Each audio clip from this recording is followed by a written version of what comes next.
hadn't done it at 8 o'clock on a Thursday for a little while, but we're here to talk Spurs. I also joined in the house, but you'll see who I'm joined with in a little while. We've got to do the intro though. Here we go.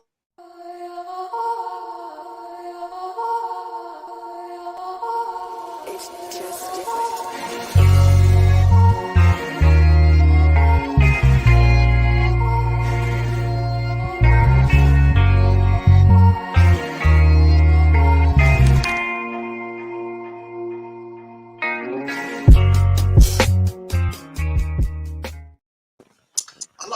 A lot.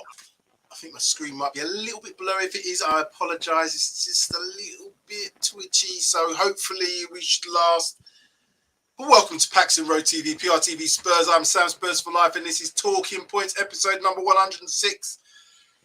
What is it entitled? I always lose a title because I have to keep finding it. This is what we're talking about. So what do we now know about Spurs? Well, what do we know? Joining me to talk about this, the main man. He is the one and only Sid Spurs, PRTvSpurs, the man himself, Sid Spurs for Life. That's what I'm going to call you. Sid Spurs for Life. You can't have my name. No, I ain't joking. Sid Spurs, he's his own man. Welcome. How you doing, pal? I'm all right, mate. I'm all right. You know what? It's that time now, isn't it, when we're not depressed anymore. We're looking forward to the weekend, and it's like every week, I just can't wait for Saturday. Because every week now, it's just like, come on, bring it on. Let's go and watch Spurs again. Let's get to that stadium.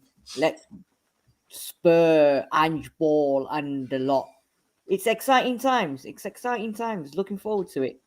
Good. How's my screen looking? Is it a bit pixely? What's it saying? Yeah, it's a bit pixely. Yeah, it's a bit like Arsenal defence the other day, a bit pixely.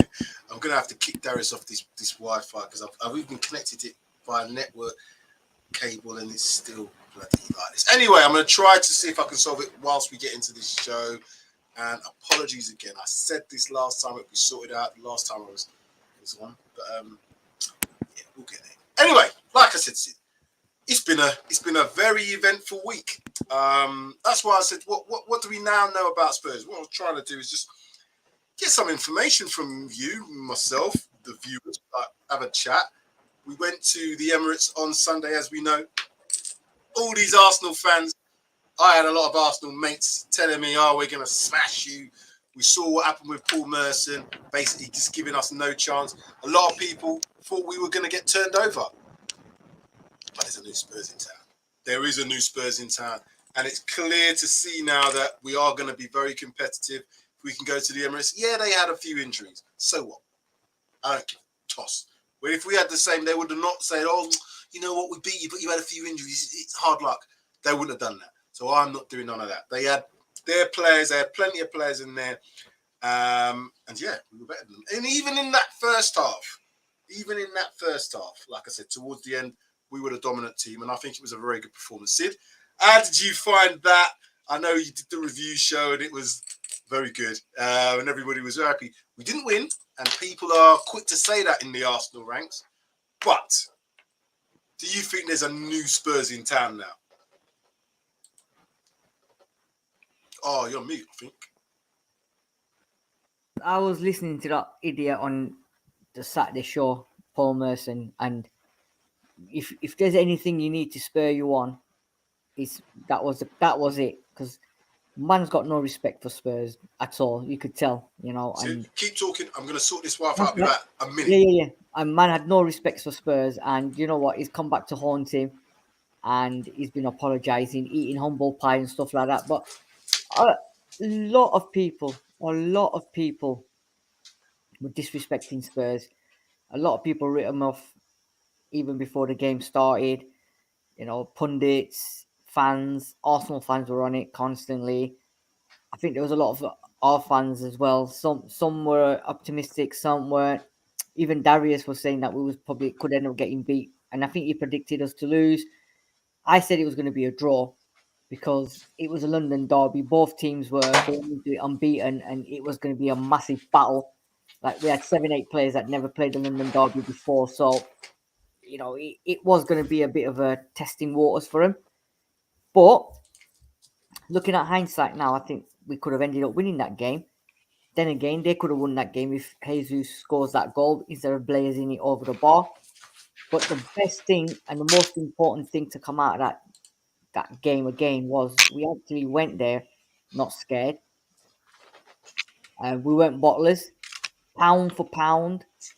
We gave them a battle. They were all saying Odegaard is miles better than Bissouma. Bissouma would never get into their team. That proved, completely wrong. He was on power. Papa saw wasn't his best game, but he did enough in there and he done well. Maddison was just class as always. So, and then you got a good lead. Everyone said Kane's gone now. You're nothing without Kane. Spurs are gonna blah blah blah. Who steps up? Captain Marvel. One steps up. Scored 2 goals. Great performance. Then the captain in the middle, Maddison, steps up, and then you got the captain at the back, Romero. He steps up, and then you got the captain as a goalkeeper as well, who I thought was outstanding. So you know what? We're not a one-man team anymore. This is it. Kane's gone. And people still talking about if Kane was there, we would win the game. I'm not bothered. Kane's gone. Forget about it. He's thank you very much for everything you've done for Spurs. But now we've got to move forward. We've got to move without him. We've got the players now. We can't keep saying every game we're going to draw or lose or turn around and say, oh, well, if Kane played, we would have won. If Kane played, we would have got that. Forget it. It's done. Done and dusted now. We've now got the likes of Sons, Maddisons, Romeros, Van der Vens, Basumas. We've got everyone there now that are actually playing as a team. We ain't a one-man team. Forget last man standing. Yeah, we ain't that anymore. We are the Musketeers. We're one for all and all for one. Musketeers. You know what I'm saying? That's what we are. We are. Musketeers. This is what I like. This is what I like now. We're playing as a team, for the team, for the players, for the club, for the fans. Everyone is making 100% effort, and that is the good thing about it. And I tell you nothing. Saturday for me is a more harder game, and we'll talk about that in the preview on Friday, tomorrow evening. But Saturday's game is more. It's going to be more of a challenge than the Arsenal game. Yeah, I agree. I'm still trying to connect in the background. It might get better. It might get worse. People, apologies. I'll do what I can. I just don't like to know that I'm not very good. As I said, let me know how it's getting. If it gets terrible, let me know. I really enjoyed the game itself. First 10, 15 minutes, I think we turned up. Then Arsenal obviously were very good in terms of the way that they're at home. You expect them to at least give a good account of themselves that first, probably the second 20 minutes of the game. But as I said, getting towards the last part of the game, I think we were in control. And I think the second half, we showed a lot of control. Obviously went down with the goals, but each goal that went in, as a lot of people have said, we seem to get better from that. So I really enjoyed the game. And that's why I wanted to ask the question, what do we now know? From what I can see, it is a different Spurs.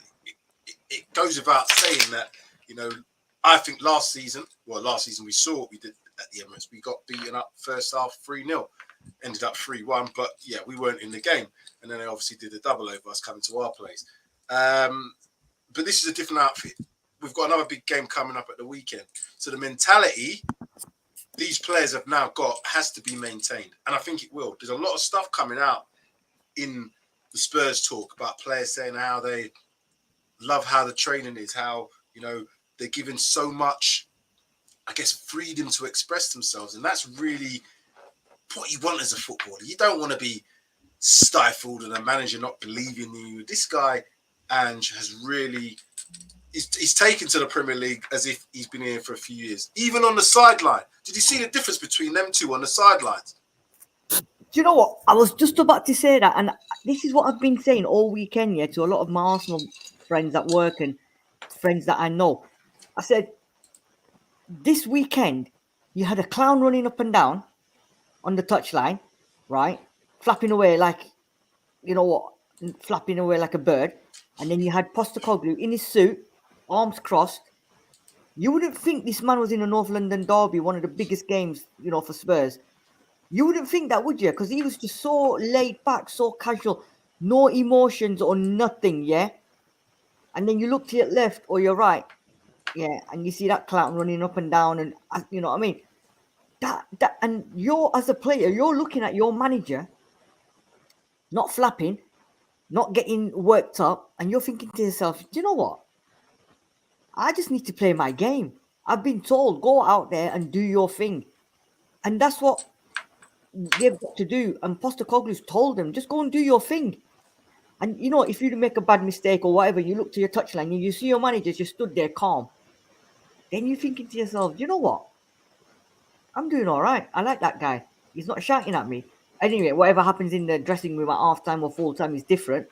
But it just seems like they've been told to go and do what they want, obviously to a certain extent.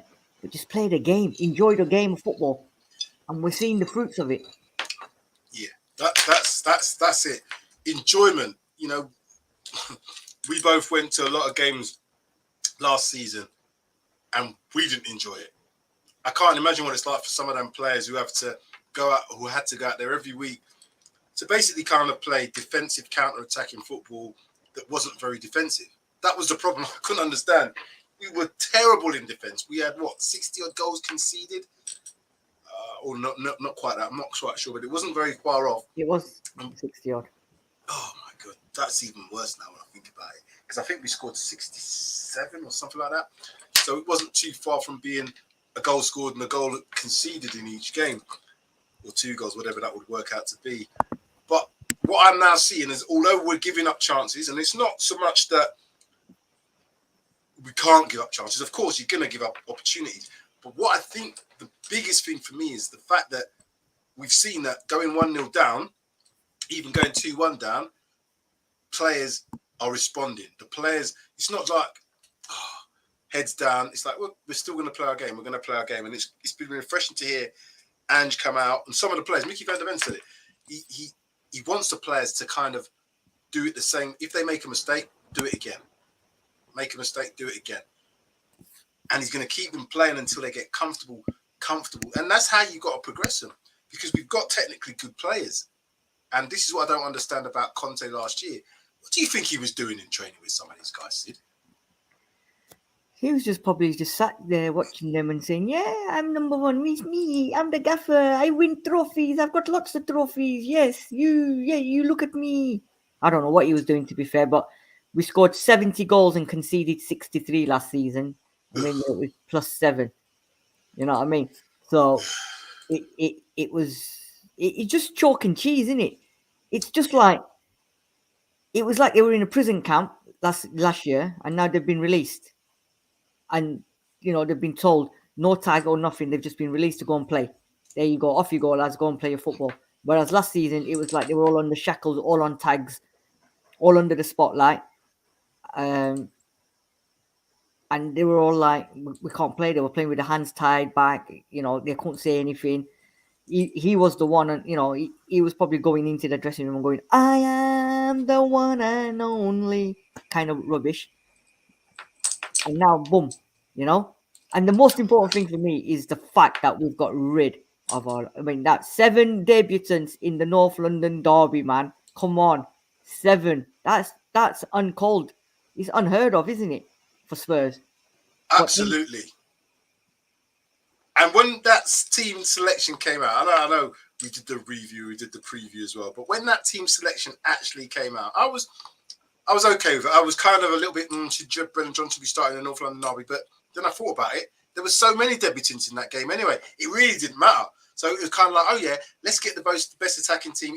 I think he did well. I think there was some real star standout performances. Maddison, again, you know, his comment about Saka made me laugh, made me piss myself, because, you know, what he tried to do, doing his get your own celebration, Bukayo. Get your own celebration. Yeah, you're copying Rashford. Now you're copying Maddison. And what happens? You get spun. But yeah, I just think the attitude from the players to not feel sorry for themselves. It's not an easy place to go to. We know that for ourselves or any team, but particularly for Spurs to go to the Emirates and perform like that. I've not seen us perform like that.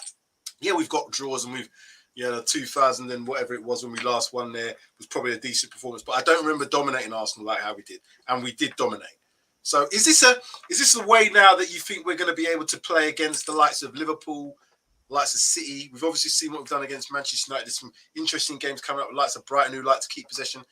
Is this the way we're likely to be able to play, or do you think that there may be still a little bit of slight tinkering from Ange when it comes to, I don't know, like a Man City or possibly even Liverpool next week? This week, should I say? I think he's made it clear, hasn't he? Postecoglou's made it clear, isn't it? This is my way. This is the way I play football, attacking football. I've done it at Celtic. I've done it prior to that. And that's the way I'm going to play. And it seems like he's coming to Spurs. And apparently he's bringing that into the under-21s, under-18s. So the whole philosophy is going through the whole group of Spurs players, not just the first team. So it looks like he's probably set it in stone now. And Ange way, because he did it Ange way. But it looks like it's Angie's law, Angie ball. And there you go. You walk in and it's Angie ball. This is how we're going to play. It's down to teams. The only disadvantage of that now is every team that we're going to play is going to know exactly how Spurs are going to play. Because, like, under Conte last year, we all knew we were going to play defend, not score goals, concede, and he'd be having fits. Everyone's going to know now how Ange ball is going to be played. However, teams are going to have to start adapting because they know that Spurs are not going to sit back. Spurs are going to play till the end. I would never have said that we're going to play till the end. Sheffield United, 108 minutes. We're playing till the end, 1-0 down, and we're playing till the final whistle. And I think when you're told by your manager, go and play football, go and free yourself out there, play the way I want you to play with freedom, enjoy your football, these guys will want to play it and enjoy it until the final whistle. So teams like Liverpool, Man City, they'll all have a plan, but now they're all going to have to maybe adjust the plans because they know Spurs are coming at us. No matter what, they aren't going to sit back. And if they need to sit back, they can sit back because now they've got two centre-backs that are class, world class. Now they've got a right back in Poro who's going to be good. They've got probably the best fucking left back in the world. The fucking best left back in the world. Mr. Destiny Deji. He weren't too good in the first 30 minutes though, was he? He wasn't. I thought, but a sign of a fucking good left back is you get rinsed in the first 20 minutes, you get a yellow card, then you sit back and you fucking play 90 minutes of football and you don't give that guy a second chance in that second half. Because how... You know what I'm saying? That was it. Saka lost it. He even lost it. He was spinning around, still doing his dot celebration when Maddison set up the first goal. So that's what it is. Then the mouth-watering midfield now we've got is Basuma. Fucking hell, what a player. Yeah, what a player. Maddison, everybody's probably thinking, what the fuck? £40 million for this guy. Why? Why did we not buy him? Papa Star didn't have the best of games, but yes. I thought he was all right, Sid, to be honest with you. I get what you're saying. He weren't outstanding, but you know what? He complemented that midfield because Arsenal's midfield, even with Declan Rice in there, in that first half, they had Declan Rice, had Vieira, and then Odegaard. Now, Odegaard for that first 15 minutes until he got his yellow card was all with the madman, crazy. But again, he weren't at the races. And this comparison between Maddison and Odegaard, people saying, I'd never put Odegaard all day long. I've not seen Odegaard in my time of watching him. I don't say I watch him every week. I've never seen him really in big games like, no. Odegaard. I haven't seen it. Yeah. He's a flat track bully. He can beat up all those smaller teams, but I've never seen him dominate a big team. Now, what Maddison did against them at their place shows you. He gave that ball away. Remember, he gave that ball away in that first half. Yeah. Almost conceded a goal from Jesus, but second half didn't make any difference because the managers instilled that. Imagine that was Conte. He did that. Conte's face would be scowling. He'd be like doing all of it. He'd probably pull out the hair that he's implanted in his head anyway. That's what it would be like for Conte, but not with this manager. So I'm happy to see all of that sort of side of things. Who else stood out for you in that game before we move on to other things? And this is what I want to talk about. This is a quite funny thing from It's Ugoti. Your player there, Sid, Ugoti. That's his name. That's right. That's right. I'm telling you. Did I mention the best fucking left back in the world? Yeah, I did, didn't I? I think, do you know what? Kulusevski had a good game. I think Son, so much pressure. Here we go. Look, Destiny Oddity. Destiny. Calling me now. Trying to say thanks, Sid. Thanks for Sid. the shout Thanks out. for calling me the best fucking left back in the world. Appreciate it. Yeah. Thanks for the shout out. You know what? I think Captain Son, man, you've got to give it to him because everyone said last season he had a poor season. He's going to struggle big time without Kane, you know. But a sign of a good captain, he's taken on the responsibility of captain number 1, right? Obviously, Maddison number 2, and then Romero number 3. But this guy, he's 150% Spurs. I swear if you cut him in half, he's going to be blue and white Spurs because this guy gives everything for Spurs. You know, he bleeds Spurs. He plays it. He encourages all of them as well. So as a captain, that is what you want your leader. And I've said this many, many times before. Last season, we had that captain as a goalkeeper, Hugo Lloris. Have you or did you ever, and people in the comment section, did you ever see this guy as a captain have a word with anyone after we scored a goal or conceded a goal or anyone made a mistake? He did absolutely nothing, yeah, as a captain. It was absolute waste of time as a captain. However, now Son, they've got this huddle before the game started. Straight after the game, they're all going to the away fans. It's just the appreciation and the love of this club. And that is what is the massive difference. And Postecoglou is just right in every possible way you could. He's coming as an unknown into the Premiership. Obviously not an unknown in Scotland because us Rangers fans, us Celtic fans, right? He's coming to this country and into the Prem, one of the best leagues in the world. And he's just walked in with a breeze and he's just like, what's all the hustle about? What are you not talking about? North London derby? I've done the Glasgow derby, man. This is nothing, you know? And it's inspiring all the players around him, the fans, everything. It's just the buzz now. It's wicked. Absolute mentals. And every player now is putting in a shift. And they're all playing at their skin. You know why? Yeah. They're fucking enjoying their football. They are doing what they're paid to do. Love the game of football and play it the way the managers ask them to do it. And they're enjoying it. And you know what, Sid? What makes it even better is there's no talk about Harry Kane. Imagine, had we lost this game, lost a couple of games, had he not won that Sheffield United game, maybe they'd only come away with 1 or 2 wins as opposed to the 4 that we've got so far in the league. There would have been questions. Oh, are they missing Harry Kane? Or now people are saying Harry Kane was holding us back. I'm not going to go with that narrative, but what I will say is Harry Kane was expected to score the goals. And I think what happened was a lot of the players probably played through him knowing that he was going to be the goal scorer and maybe didn't take on enough responsibility for themselves. It's the responsibility aspect. I think now they realise we're all in this together here. We can't just rely on one man to score 30 goals a season for us and everybody else chips in with 1 or 2, 3 or 4, apart from when Son had that season. I think Son's going to get 20 goals this season, personally, in terms of the league. And I think Maddison's probably going to be 10 to 15, just the way he's playing. We do need other goal scorers in there, and I'm sure we will get that because I think the players realise now that they can take that responsibility if they're in shooting opportunities. That's what one thing I want to say about someone like Basuma, and even Sarr to a degree.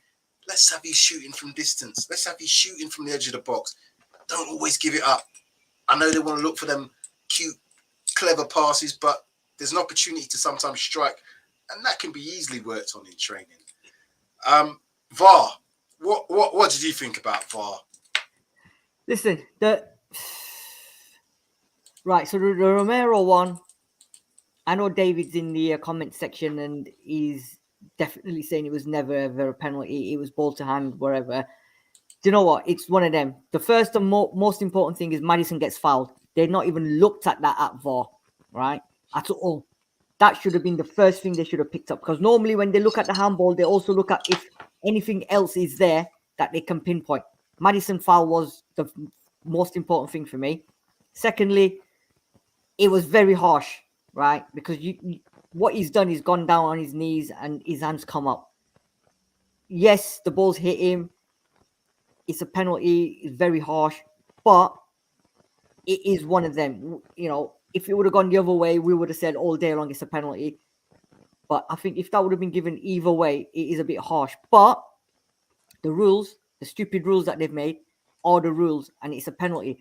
And I think Gallagher said on the day after or the day after that, he said, because you know when they do that ref watch, and he looked at it and he said, unfortunately, it's the law, blah blah blah. However, he said what people are missing is Romero's lucky not to get sent off, because if Bissouma wasn't behind him, then that ball was going straight into the back of the net. So it's a red card. So he said he should count himself lucky that there was a Spurs player behind him. And I thought to myself, you know what? If that would have been Arsenal or Man United or Man City, they won't be saying that. But because it's Spurs, they're always looking at the negatives. The Kitty Cat one, yeah.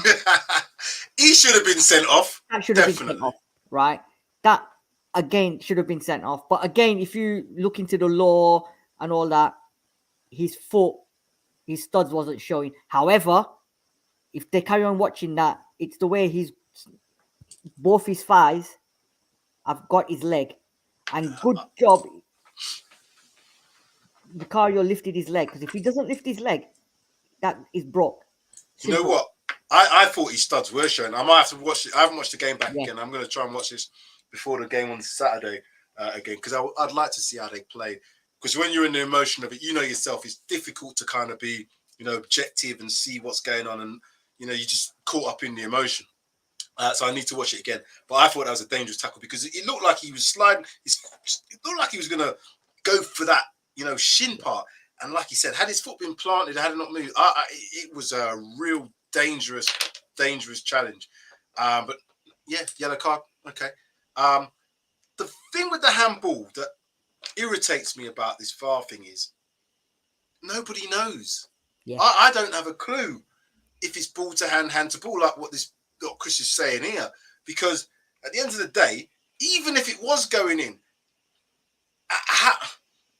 are we saying now that any part of your hand it hits, regardless of intent or whatever? Because I don't think he intended to do that. He's going to block it. And what you're going to do, you can't be in control of your arms to block like that. You don't do that as a footballer. You're going to, you know what I mean? Your body is going to go how it's going to be, because you need balance. So your arms are going to have to move out. You don't play football like that. When I'm seeing players putting their hands behind their back, I'm thinking to myself, your balance is going to be off, because the moment somebody jinx you, you have to put your hands down to turn.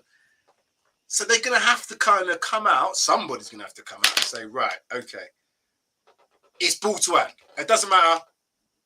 That's the law. But I'll tell you what, if they do make that and they say, right, that's it, players are going to deliberately target it. You know, it's clear they're professional footballers. They can do that. So I don't know what they're going to do. I don't know. I know. I've got a great idea, and I'm actually gone. I've just been to India and Pakistan, and I've put it into production now, and I'm going to sell it to the FA and the Prem. They're called stray jackets, and every defender in the Premier League will be given a stray jacket, and they put it on before the game, so that will stop them from jumping, and we won't be giving any penalties in the penalty box, because their hands will be tied behind the back in the stray jackets. Yeah, and I've got a couple of different colors with different straps. So you can have 2 straps or 3 straps. How you want to do it, it's up to them. But I'm gonna start selling them. So yeah, if you've got any salespeople that want me, come and help me sell them. Let's do it. Because you're right, Sam. What is a defender supposed to do? You don't want to come into the Premier League where everyone's got their hands behind their back, right? And when you stop playing Subbuteo, it'll be Subbuteo or table football, won't it? Yeah. I remember Sanchez started doing that, and I was getting really mad. I was getting, because he's not the best defender in the world anyway, so you're giving yourself a bit of a disadvantage by putting your hands behind your back. Yeah. Have you seen many people run 100 meters with their hands behind their back and win? I haven't. Yeah. I've not seen many people do long jump with their hands behind their back, because you need to have all the dynamics of your body to do what you need to do in sport. As well as that, subconsciously, it's not a conscious thing. You don't know. Like when players go up for headers, I get that. If you're going up like that, like Maradona did, different matter because he knew what he was doing. If you're going up to head the ball, that's your natural action. That is your natural action to get elevation. Your hands have to go up because you don't jump like that. You just don't. So I can't understand how they're giving some of these decisions because they don't know ball. And a lot of the pundits are saying these referees, they should be ex-players. But you know what? I'm not sure that would make any difference because, you know, the ex-players might have allegiances like some of the referees do. But like, imagine it was an ex-player. Let's say, I don't know. Let's say Les Ferdinand started to play or be a referee, for instance. Would he have a little bit of a thing for Spurs? I don't know. I'm just saying. It's a difficult one to kind of to say ex-players. But what I think should happen, some form of ex-players should be within that VAR setup. Somebody who's got real football knowledge, not these guys who want to pass the buck. Because that guy, they should have said to him, listen, it's a handball, but that ball was so close. It's a natural. I thought it was natural position in terms. Well, it wasn't unnatural to me, but again, I don't know. I'm confused. And that's pissing me off now as well. Sorry, Mr. What's the point, FC? What's Gary Neville doing every game? Is someone there having a, every time? It's funny. I'm like, what is going on, man? This guy is like, commentate, man. We don't want you to make funny noises. You know what I mean? And yeah, there you go. I'm saying. Yeah, the only way the game is the way the game is going. The only way to go is to chop the players' hands off. But it will still be handball because it's up to here, isn't it? So you got to chop their old arm off, up to the t-shirt line. That's what they're saying. Stray jackets, mate. Stray jackets. I don't get it, but we can't let that, because Ange said it himself. He doesn't know. We would hope that these things over the course of the season, everybody says that as a bit of a cliche, it should even itself out. What the problem is, we could have lost that game because of that, you know? Yeah. Could have lost it, theoretically. I know we didn't. Nah. And that would have made a massive difference because going into this weekend's game, maybe a bit of confidence might have been lost. You never know what the score could have been. But I'm confident and I'm happy that the players don't let them things rattle them. They just get on with it now. Listen, we're the kings. Forget the kings of wishful thinking. We're the kings of comebacks. We're now the kings of the comebacks because we just keep coming back, don't we? Knock us down, we're back up. Knock us down, we're back up. You know what I'm saying? So we're like, we get knocked down, but we get up again. Nothing's gonna let us down. So yeah, he's off, people. He's off into his singing mode. I thought you might have to keep that till tomorrow. Are we doing what time are we doing the thingy tomorrow? 9 o'clock. Oh yeah, evening time. That's correct. It's not Saturday. Yeah, 9 p.m. Preview show. Look out for it tomorrow, people. Liverpool game on Saturday. So we're not really gonna go on so much Liverpool because we'll do some of that tomorrow. But I am looking forward to the game immensely. You know what? Again, Liverpool are looking good. They are looking good, and they've got some goal scorers. But I have a sneaky feeling we're not talking about that till tomorrow evening, mate. Yeah, no, I'm getting excited, because you know I said it's a good. You know what it's like, even with the bloody train strike this week. Your people, Sid, it's your people. My people. What yeah, your people? No. The train people. They're bloody striking on Saturday, ain't they? I know. Do you know what? They that's the national rail side of it. I think, you know what, they're striking for a reason. So you know what? It's like them. Don't love me for fun, boy. You know what? It's they've got to do what they got to do, and they're picking the right time. Exactly, and this is the point. This is why you strike. You strike at times when it's going to cause people grief. It's going to cause me a bit of problems to travel down, but I'm going to drive down anyway. Not a problem, and I will be there. If I get down there early, you're not too far. I was going to say we'll try and see what we can do because I know Sean's going down there, Jodi's going down there as well. So let's see what we can do at that game on Saturday because it will be a good one. Liverpool will get the decision. I hope not. Paul Brown saying, I don't know what you're going to have to tell me what it is. Rolling on the floor, laughing my... Oh, yeah, rolling on the floor. I didn't know what that R-O-T... I know the last bit, but I didn't know. That's good. I might use that one. Unnatural VAR ruling is unnatural. It's weird. Obviously, he's a good player, shout. Who? Who? Oh, So talking to somebody else must be. What's the point, FC? Talk. What are you talking about? Tell us what you're talking about. Anyway, if you haven't already, the people watching, make sure all of you, I mean all of you, I'm waiting, hit that like button. I'm still waiting. Hit the like button, subscribe to the channel, subscribe to PRTvSpurs, subscribe to Paxton Road TV. Make sure you do put them notifications on so we can let you know, or YouTube will let you know when our shows are on. My wife gassed to stay in London for work the whole weekend. At least I can watch the game on my own. Yeah, there's some good things about it. Liverpool midfielder, Snobby. Ooh!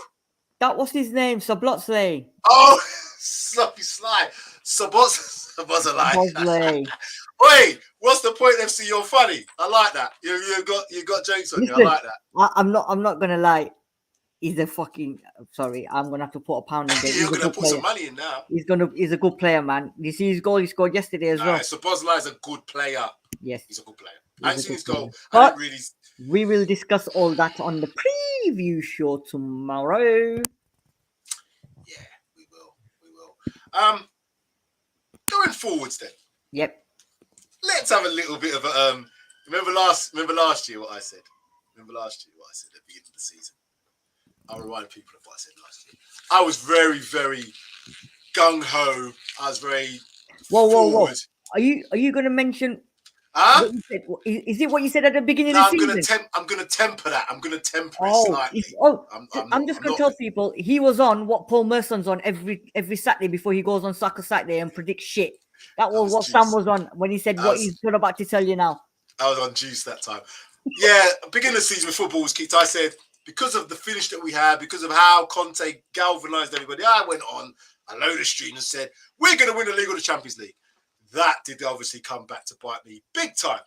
And a lot of people in certain WhatsApp groups and banter groups have made sure that I have not forgotten about that and clipped me up. And I actually said on the clip me up, I don't care. But that didn't happen. However, I'm not going to say that again. But what I will say is, I'm probably not right to say we're in the title race, but I certainly think we're in a very good competitive arena with the rest of the best, or the best of the rest, if that makes sense.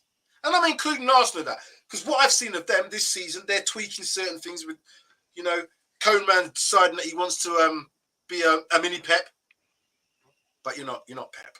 You're not Pep. Diet Pep maybe, but you're not Pep. Other drinks available. Other soft drinks are available. But yeah, I think the way that we're playing, given the fact with no Europe out of one cup, which unfortunately we are. FA Cup's not starting until January. I know we've got obviously the African nations and obviously the Asian Cup as well to come, and we're going to have a few players missing. But so a lot of other teams.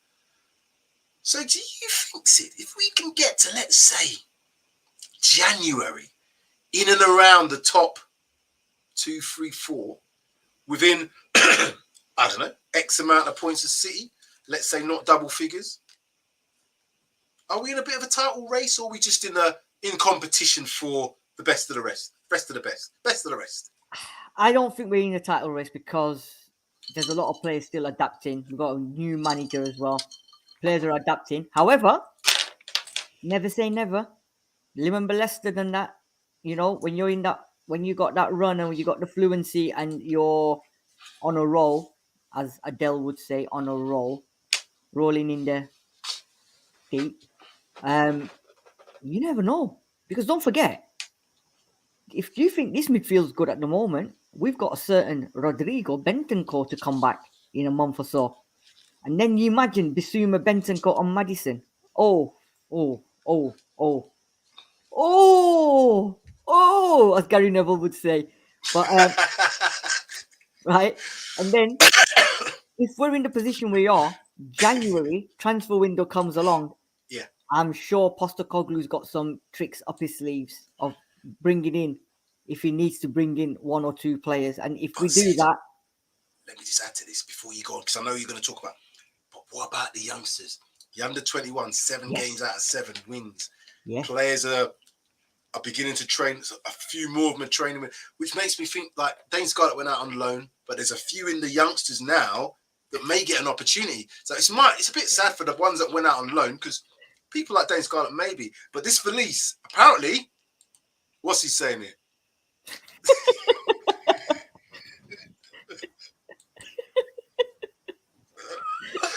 Oh, what's the point, FC man? He's cold. If you're a female, male, I don't know. So I'm not gonna call you they. No. I ain't doing all that bullshit. But you're funny. I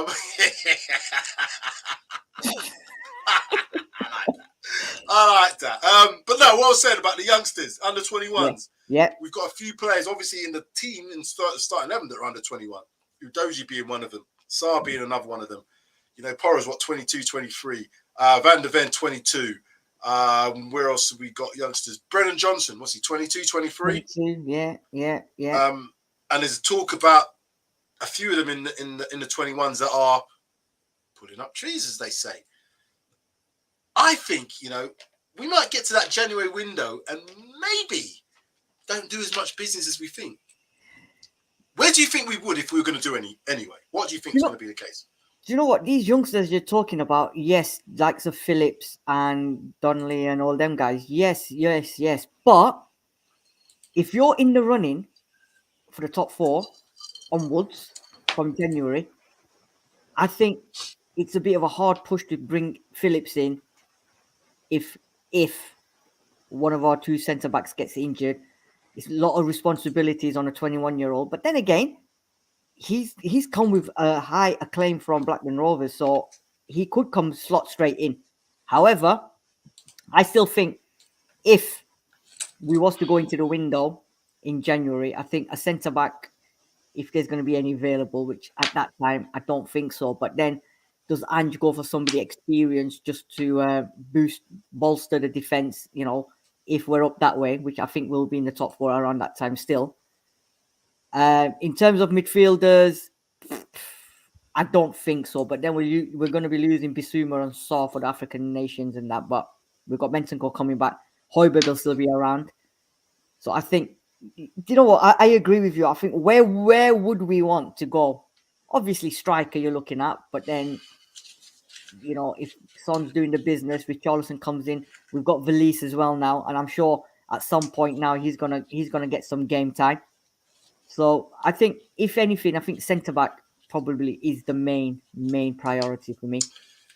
Yeah, centre-back definitely is the main priority. But you know what? I also, with that Perisic injury, that left side as well, in terms of left back more so than left side forward, because I think both Brennan Johnson and Solomon can play both sides, as I think can Kulusevski if needed. So I think we've got enough cover. Richarlison can even push out wide if necessary as well. And we know that Son has played on the left for most of his playing career at Spurs. But certainly from a left-back perspective, it's a big drop-off. At the moment, we've got no Ryan Sessegnon. We don't know what he's going to be like when he comes back anyway. He's back in training. Is he back in training? He's back in training this week. Yeah, he's been training this week. What I do know is players will improve under Ange Postecoglou. Players have considerably. Players I didn't think were going to improve have improved. Or certainly players I didn't think would improve as quickly have improved immensely. Papa Sarr, we knew he had talent, but he's really taken that other 8 place to 6 or 8. What do you want to call it? Because they play. I'd say we kind of play a bit of a double pivot stroke 8 with him and Bassoum. So yeah, but we need another dynamic midfielder who's going to be able to do what both them two do, and also the other big position, Maddison's position. Yeah, if he goes, our creativity. GLC's not around at the moment. Your favourite player? No, he's apparently he's back in training. Is he training? Someone said he was still injured. I think he's back, and he wants to stay now, doesn't he? He wants to stay another day. I've heard he wants to stay. A lot of players want to stay at the club now. Yeah. But just going back to that midfield point about Maddison, Gil, I think he's a player for me that possibly, and I'm not old people, before you start shooting the messenger here, I'm just saying what I feel. I think that he could be coached by someone like Ange because he gives you belief. He gives you belief. Not to say, I'm going to put you there and just do what. some players want to be, they want to feel trust. They want to know that the manager trusts them. They want to have belief, and they also want to, express themselves. In that position, I think he can do all of that. I think he could probably express himself more than he could do on the left, because I just don't think he's got that lightning pace to really do what someone like Brennan Johnson or even Solomon does currently. So I think them two are maybe going to hold down them places on the wide area, along with the other wide players that we've got in Kulusevski, Son, Richarlison, blah, blah, on the front line. But I do think Maddison position. Do you want GLC to take it, or would you rather someone like Gil be in there? You've got to go away. Don't think I can take the pain. I don't want him to stay another day. Now, do you know what? The problem is, he wants to stay. He must be seeing something, or it's either that or he knows nobody wants to sign him. And he's probably thinking, I might as well just tell him I want to stay, because that way I'll keep getting paid. But I don't know. I think under Ange, GLC might or could. He could. I don't think he'll take. I couldn't help it. What are you on? What's the point? What are you on, man? Stop it now. I know. It's funny. Like, he can't do that. He can't make me laugh on the street like that. I think he's not on par with Maddison, but I don't know. I think he needs a run under Ange ball and under Ange to see how good Lo Celso really is. Because, I mean, that cup game, he was awful. So, and I said to you guys, didn't I? Pre-season means nothing. It's actually when he starts playing. So, let's see what happens. I think Gil, the problem we had last season with Gil is Conte expected all his players to defend as well as attack. Mm-hmm. Now, when we bought Brennan Johnson, everybody said that one of his problems was at Nottingham Forest, he never tracked back. He was always going forward, and he was always getting told off for not tracking back. At Spurs, they said that when at Arsenal, and I think the other game, he said he wasn't tracking back because the manager knows what his speciality is: attacker, run with the ball, score goals. So he's told him, you go out there, you do your thing. I don't want you to come back and defend. Yeah? Maybe with Gil, if he's told the same thing, that half is your half. You get the ball, you go and do what you got to do, create, score, do whatever. If you need to come back, come back. But I don't expect you to come back. I expect you to get up there and create and score goals. And if that happens with Gil, then I think we could have a player on our hands, like you said. I mean, pace-wise, I think he's got it in him, but he just needs that run into that Spurs team under Postecoglou's system. See how it fares. GLC, I don't know. I'm still up in arms. Yeah, I'm still. We got till January. We got nothing to lose. He's not going anywhere. If he's fit, if he needs to come on, we'll find out sooner or later if he's the real deal or not. I don't think he is. Yeah, I think, you know what, with the way that we play, and the way that possession is kept, and because they do this in training on a regular basis, I've seen some of the drills, and I know how those drills helps players to maintain this style of, possession, because it's not possession for possession's sake. If you watch the game against Arsenal, they played round them. So the centre-backs got it. They went in to the left. They came back out to those centre-backs, went out to the right. They were always looking for that ball to get back into that central area. Arsenal, because of what they thought, we can just press this lot and win the ball back. They were doing that, and because they're moving off the angles, it's finding them half spaces. And as soon as they move out of the way, it's getting that player into someone like Sarr or even Maddison when he was dropping deep, or Basuma in that central area, and then we go from there. Because they do that in training, I think everybody will adapt to it, but it's how good you are at it. Now, if you're not playing on a regular basis, and this is why I'm not fearing, but if Maddison does get injured, I don't think we've got anybody else who's going to pick the ball up that deep in that 10 position. GLC, I've seen him do it, but I don't know if he's as good as Maddison at doing it. I don't think so. Gil, I don't remember him dropping that deep to get the ball unless he was playing as a wing back, unless he was playing as a wide player and having to come back to do what was asked from him by Conte. But certainly in a central position, I'm not sure how he would dictate it from a deeper position. I don't imagine him playing them 50-yard balls. Not that we play loads of them, but, you know, the ability to be able to do that. But he's an intricate technical player. So we'll have to see, like you said, we'll have to see. I don't want to find out too soon, and I certainly don't want to find out this weekend, mate. I don't. No, exactly. And he's not fit anyway, but I think Maddison's fit anyway for Saturday, so it's just, you know what, we're going to have to do what we used to do with certain other players, where we're just going to have to wrap him up in cotton wool, make sure he's available, because I think we've got what next week, Liverpool, and then I think Luton, and then we've got a break. So, you know, we can. And I think Maddison is one of them players where at this precise moment does not want to miss a game. Yeah. And you know what? For me now, and I know it's difficult. All right, I'll be careful how I phrase this. There are weaker teams in the Premier League, obviously. Luton, Burnley, Sheffield United are the three teams currently have 1 point each. Aren't doing too well in points wise. And Sheffield United just got tonking. We tonked Burnley. So whereas last year, I was going into games, particularly away from home, against some teams like that. And you saw, went to Southampton. Wasn't it the Southampton game? And we was all like, yeah, this is we should win this one. What happened? They were bottom of the league at the time. It was like, Dr. effing Tottenham. This team always does it to us. And I always did it when we played Sheffield United. Remember that? We was in the stadium and I was like, this is... But I was like, no. I saw people in front of me. They started to go and they're like, fuck this, turn off. And I was like, come on, Sims, we can do this. I knew we were going to win it as soon as we got that goal. But anyway, my point is, I think against these weaker teams, I don't even... If we play the way we've been playing, they shouldn't win the game unless they defend really well. And I think we should be winning them games against the lower league opposition, particularly someone like Luton. We've already seen it against Sheffield United and Burnley. So I'm looking forward to this Luton game as being a tonking before we've even got to the Liverpool game. Should I be doing that? Should I relax a little bit, Sid? Tell me. You told me. I don't know. You know what? We all thought Sheffield United was going to get a tonking, but the problem is, I think, like, everyone's like, look at Newcastle, the way they dismantled Sheffield United 8-0, right? And then they just about got beat against us. But then they just about got beat against Man City, Sheffield United. So, do you know what? Each team, it's different when they come. Watch Sheffield United the next game now.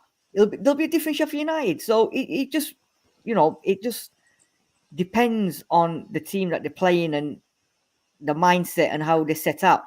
We should against Luton, because Luton don't seem to be that good as well, same as Sheffield United, like you said. We should be going there. Oh, I think we're at home to Luton, aren't we? I think it's 2 home games that I think we've got. Yeah. I'm pretty sure. Well, Luton, no, we're away to Luton. No, away. Sorry, we're away. Yeah, we're away. Yeah. But we should be going to them stadiums, like you said. Burnley one, everybody was thinking, are we going to be up for it? But we went there. We went 1-0 down after 10 minutes and we thought, oh, no. But that's the difference. That's what I'm trying to say now. We can go 1-0 down. Yeah. But rather than just sit back in our chairs and slouch and think, here we go, we're all sitting up like that thinking, right, let's go. You know what I mean? It's not here we go anymore. It's let's go. And the biggest thing about that is the possession difference. It's an old saying. Well, it's an easy saying, and it makes sense. If you've got the ball, the other team can't score unless you score for them. So the more possession you have, this is why, even though the build-up of Man City is quite slow and lethargic at times, they keep the ball 60% range because the other team don't have it. So even when they're playing at the back, unless that team catches the ball high up and have an opportunity, which is what we're going to have to do to them when we play them, is really press on their back, because they will keep the ball for fun at the back. And they don't mind keeping it there for 5 minutes at a time before they start to look for them. Whereas us, we're a bit more dynamic in getting that ball forward into dangerous areas. So if you watch, when we play it at the back, we're always looking for that central pivot to get the ball, to then move the ball forward. And when players commit themselves, what Arsenal did, committing too many players to the press and not getting it right, once you play past that, you're in terms of attacking. City are more methodical and they'll let you play, and because teams sit off them, they'll say, oh, man, you come and get the ball off us. No. Get them under pressure, because we saw yesterday when Newcastle did that. That's all I'm saying, Sid. Yeah, absolutely. I agree with you. Yeah, it's going to be. So it's going to be, you know, it's going to be fun, as they say. Fun. Well, we've done nearly an hour, and I think that's about time, because we're going to have the preview show tomorrow. So, viewers, if you haven't already, don't forget What's the Point has done that. What's the Point FC, the funny person in the show today, who's giving us all these laughs and all the rest of it, has made sure he has smashed the like button. I want all of you to do that again now and subscribe. If you haven't, to whatever channel you're watching us on, just subscribe. Notification bells as well. And you'll get all the information about when we come back on for the preview show tomorrow and for the reaction show on Saturday, and Judge Jodi again for whatever crime of the week we may have, but we don't have no crime. Crimes are done now. Crimes are done. There's no crimes, man. There's no crimes at all. The only crime is what's the point FC at the moment. I think he's going for crimes of passion, isn't he? Crimes of passion. That's some quality stuff that's been going off there. Thank you very much. What's the point? Who else is in the house? Chris Peters, thank you very much for joining us today. There's been also our own David Clark, as always, watching us. Jodi was in the house too. Who else? Eddie Ryan and a few others who didn't put any comments. So if you are watching and you want to comment, make sure you do. We're going to try and get more people on. Remember when we did that, Sid? I think we should do that a little bit more on the reaction show. Maybe get viewers if they want to join us on the stream. So we're going to start doing that a little bit more, one or two at a time. But if you like the show, make sure, as I said, like, subscribe, notification bell. Sid, anything you want to tell the viewers before we go? No, just make sure you join us tomorrow for a preview show. We'll be doing the Liverpool game. Have your predictions in, players to watch, lots of stats for you. Come in, let's mingle, and maybe, what's the point FC? Oh, we'll have a few of that. Oh, that's good. I need to get off the stream before it starts to go down a route that we shouldn't really be taking it down, as we can already see. Sid, thank you very much. Thank you all for watching. It's been a pleasure as always. I'm trying to, because I like Darius is even saying that the drum and bass music that you put together, Sid, is epic, fam. It's epic. So I need to find Ace there. I've seen it now. It makes me go, it's cold, fam. It's cold. Anyway, listen to the music. Once we've gone, join us again tomorrow. I'll make sure it is, because if it's the wrong one now, I'll be a bit embarrassed. But anyway, I'm not here. So come on, you Spurs.